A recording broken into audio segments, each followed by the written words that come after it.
上一篇呢，我们讲到了，就说刘邦进入咸阳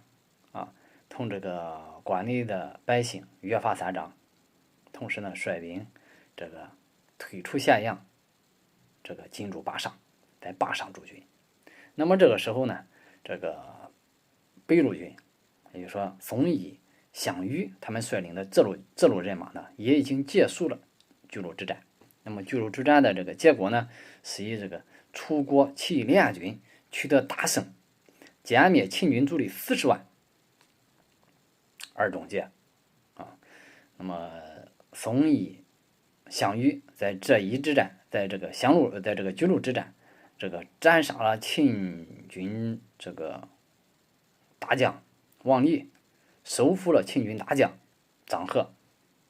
同时坑杀了20万秦军降将。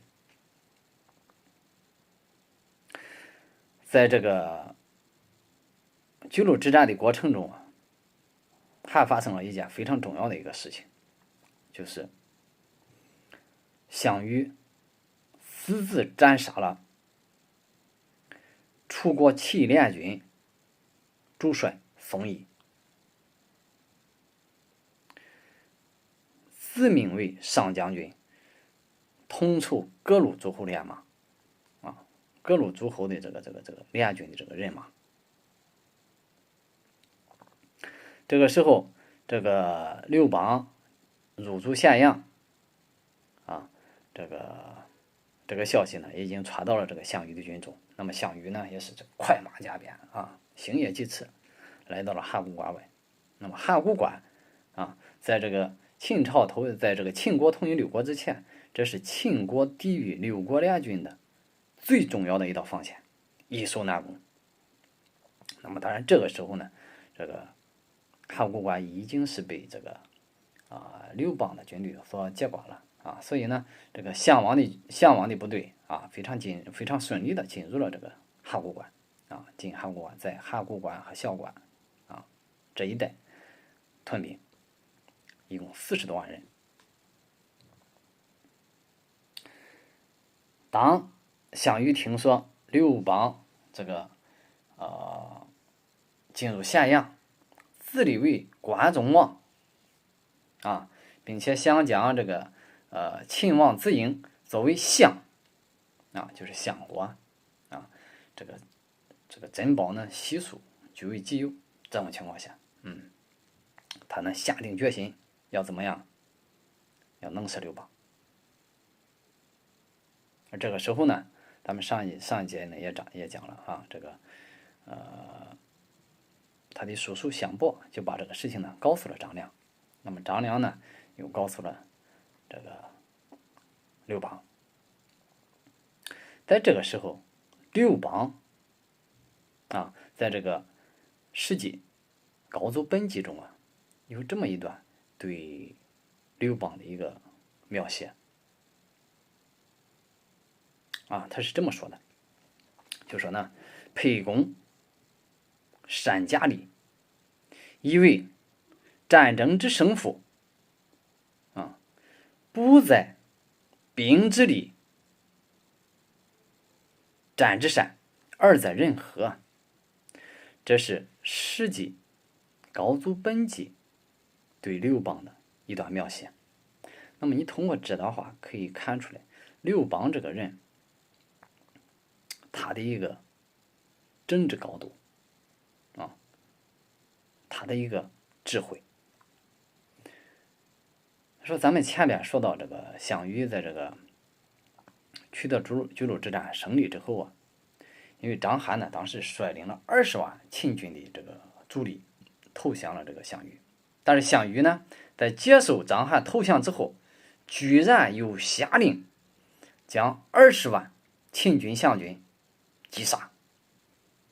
你通过这两件事情去做比较哈，能看出什么？他们的这个政治高度完全不一样，所走的这个路线也完全不一样。咱们前面说过了，刘邦在他的头脑之中始终想走的是哪一条路线，就相当于咱们的一个统战路线。建立抗日民族统一战线。他认为并不是说我这个汉王之外的部队就不好，就不反秦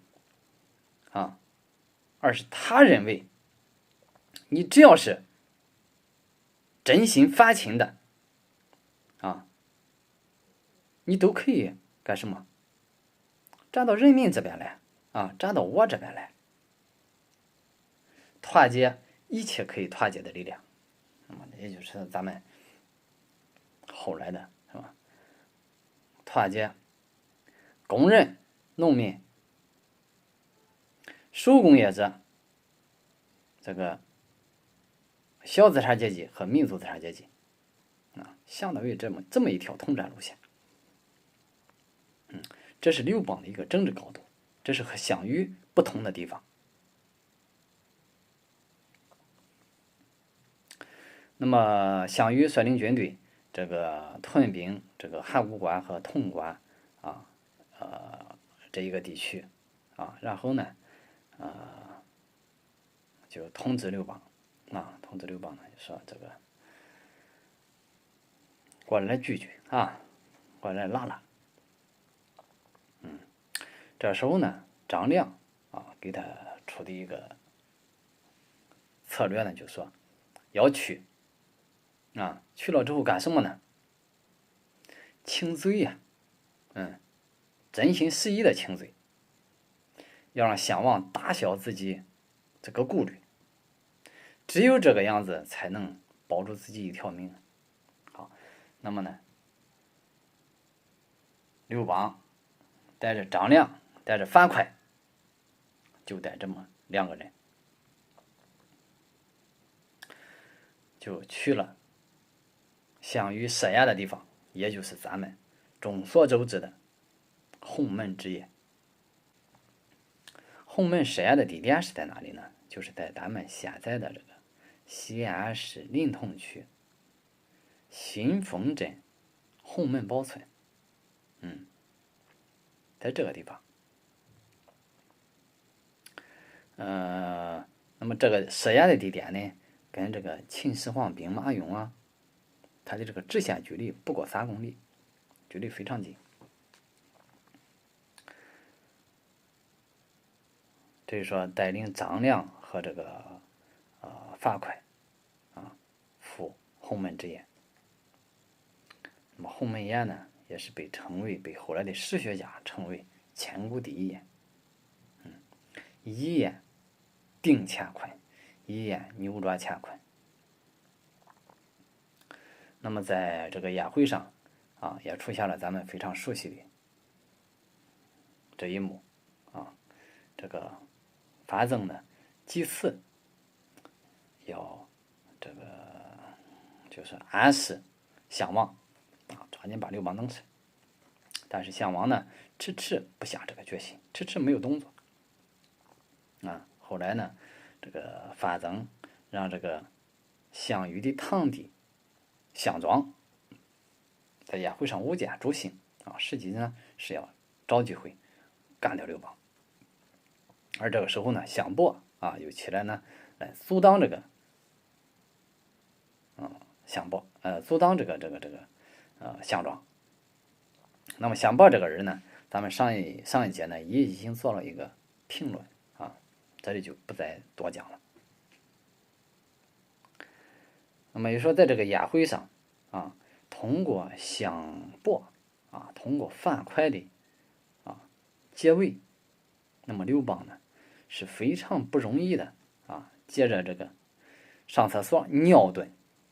啊，走一条小路发挥汗颜。那么这也就是中国历史上著名的千古一宴鸿门之宴。那么从鸿门之宴之后，那么刘邦呢也已经彻底的认清了形势。他也知道他和这个项王之间的这个恩怨啊，这已经是非常明了了，非常明了了啊。那么他下一步要做的就是积蓄力量，同汉王一争高下。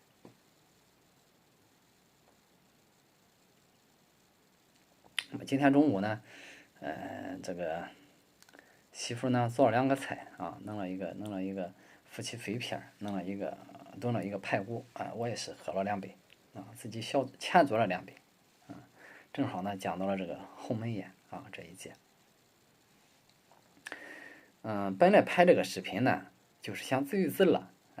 因为呢，咱也是一个业余的历史爱好者，但是呢，讲了这几篇之后啊，好多的朋友啊给我私信啊，就说你看看能不能再讲的更详细一些啊，也说了一些具体的一些建议啊，比如说看看能不能这个标注一下啊，或者说能不能这个图文并茂啊这么一些啊，所以呢我也在考虑啊，到后面呢把一些内容加进去啊，但是呢这个使用这些东西原来没有弄过，可能不是很好操作啊，但是呢我会尽量的想办法去弄这个东西啊，看尽量的把这个视频呢拍摄的更加精致一些啊，所以我认为啊，这个历史这个东西，它有没有用啊？它一定有用，但是你说它能不能给你带来在现实生活之中啊，给你带来立竿见影的什么物质上的奖励啊？很难。但是我认为，你不读史，你就不知耻啊，耻辱的耻。你不读史，你就不知为人呐、不知史，不知进步啊，不知史，不知原则。喜欢历史的人，我认为多多少少呢，都是具有正能量的人。